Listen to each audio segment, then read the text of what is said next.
নমস্কার বন্ধুরা, আশা করি আপনারা ভালো আছেন।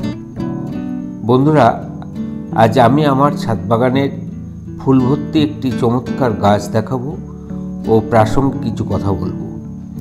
এই ফুল গাছটির নাম বোধ করি আজ আর বাগানীদের অজানা নেই।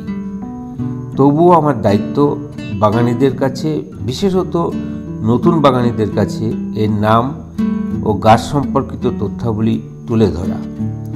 এই গাছটির নাম নীলমণিলতা। যতদূর জানি গাছটির নামকরণ করেন রবীন্দ্রনাথ ঠাকুর। বলা বাহুল্য, নীলমণিলতা রবীন্দ্রনাথের একটি প্রিয় ফুল। বন্ধুরা, এই গাছটি আমার কাছে বেশ কয়েক বছর ধরে আছে। এই কয়েক বছরের অভিজ্ঞতা আপনাদের সামনে তুলে ধরব।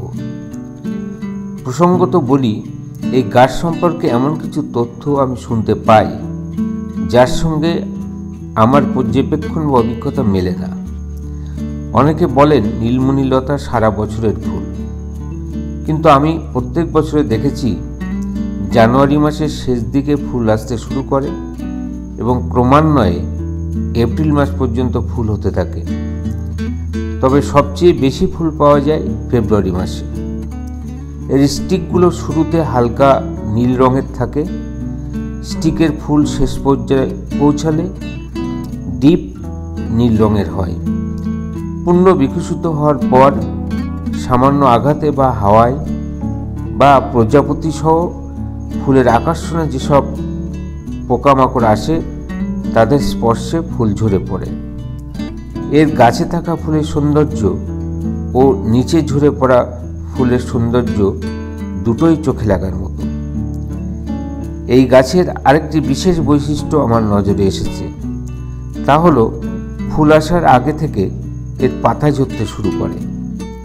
এমনকি গাছ সম্পূর্ণ ন্যাড়া হয়ে যেতে পারে, তাতে ভয় পাওয়ার কোনো কারণ নেই। এই গাছের নামের সঙ্গে লতা যুক্ত থাকায় বোঝাই যায় এটি একটি লতাযুক্ত গাছ। তবে চাইলে একে বনসাইয়ের মতো করতে পারেন, যেমনটি আমি করেছি। আপনারা দেখছেন আমার গাছটিকে ছোট জায়গার মধ্যে গোল করে রাখার চেষ্টা করেছি। এর ফলে ফুলগুলি সব দিক থেকে দেখা যাচ্ছে। এবারের খাবার প্রসঙ্গে বলি। আমি যেটা করি সেটাই আপনাদের বলবো। মোটামুটি ফুল আসার মাসখানেক আগে গাছের টবে কিছু জৈব সার দিয়ে মাটি ঘুরে দিই। বছরে এই একবারই সার দিয়ে থাকি।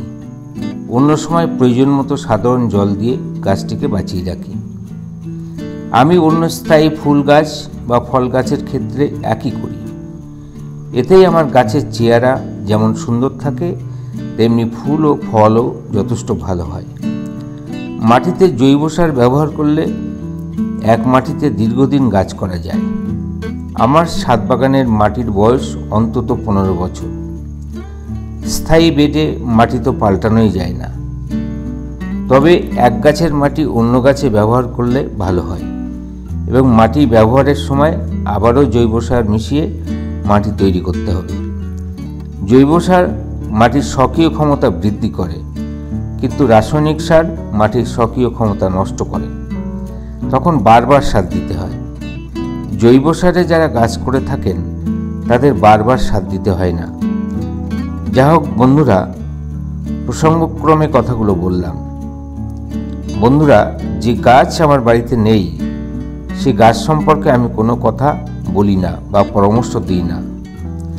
আমি আমার গাছ দীর্ঘদিন পর্যবেক্ষণ করে যে অভিজ্ঞতা হয় সেটাই আপনাদের সঙ্গে শেয়ার করি।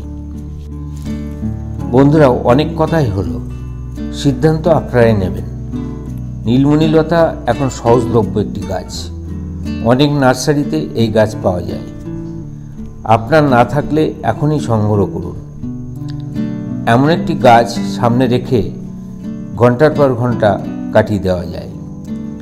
বন্ধুরা, এই পর্বটি যদি ভালো লাগে তাহলে লাইক শেয়ার করবেন, আর সাবস্ক্রাইব করা না থাকলে সাবস্ক্রাইব করবেন। আপনাদের সার্বিক সুস্থতা কামনা করে শেষ করলাম। ধন্যবাদ।